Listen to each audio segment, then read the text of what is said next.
എവിടെ പോവാ? ഞാൻ എന്റെ വീട്ടിൽ പോകുന്നു. ആ, അവിടെ നിന്നെ കേറ്റിയില്ലെങ്കിലോ?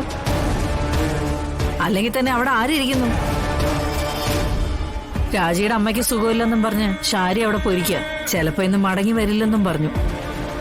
പിന്നെ അവിടെ ഹോട്ടലിലെ ജോലിക്കാരേ ഉള്ളൂ. അവരവരുടെ ജോലി ചെയ്തിട്ട് രാത്രി വീട്ടിലേക്ക് പോകും. നീ പിന്നെ അവിടെ പോയിട്ട് ഒറ്റയ്ക്ക് കിടക്കുവോ? അല്ല, ഞാൻ എങ്ങനെ കിടന്നാലും ഇപ്പൊ എന്താ?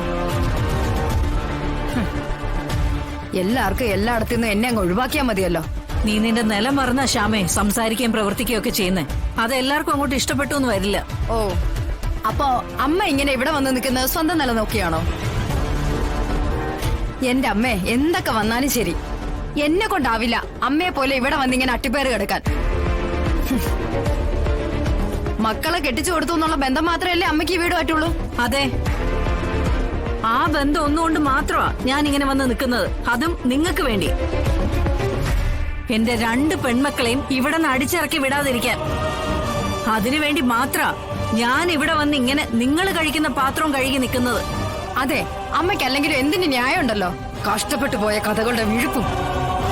നിക്കടി. എന്താ നിനക്ക് അതിപ്പോ കേൾക്കുന്നത് വലിയ കുറച്ചിലായിട്ട് മാറിയോ? 3 എണ്ണത്തിനെ, 1ഉം 2ഉം ഒന്നുമല്ല, 3 എണ്ണത്തിനെയും കഷ്ടപ്പെട്ട് തന്നെയാ വളർത്തിയത്.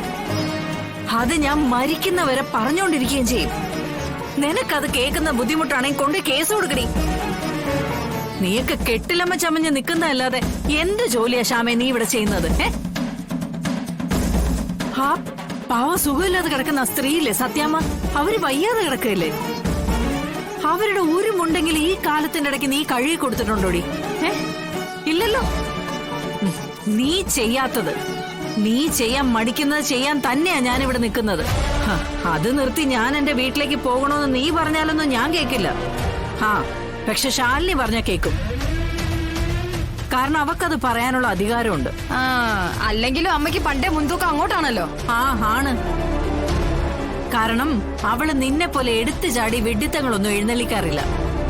അതുകൊണ്ട് എന്റെ പൊന്നുമോള് അമ്മയെ ഭരിക്കാൻ നിൽക്കാതെ എവിടെയാ പോകുന്നതെന്ന് വെച്ചാ പോവാൻ നോക്ക്. എവിടെ പോയാൽ ആരുടെ ശാപം ഏറ്റുവാങ്ങാതെ ജീവിച്ചാ മതി. തള്ളമാരുടെ ശാപം ഏറ്റിട്ട് എവിടെ പോയാലും ഗുണം പിടിക്കില്ലെന്നൊരു ചൊല്ലുണ്ട്. ഞാനായിട്ട് എന്തായാലും അതിന് നിൽക്കുന്നില്ല. എന്റെ മോളായി പോയില്ലേ. പക്ഷെ മറ്റുള്ളവരിൽ നിന്ന് അത് വാങ്ങിച്ചു കൂട്ടാതെ എന്റെ മോള് നന്നായിട്ട് ജീവിച്ചാ മതി.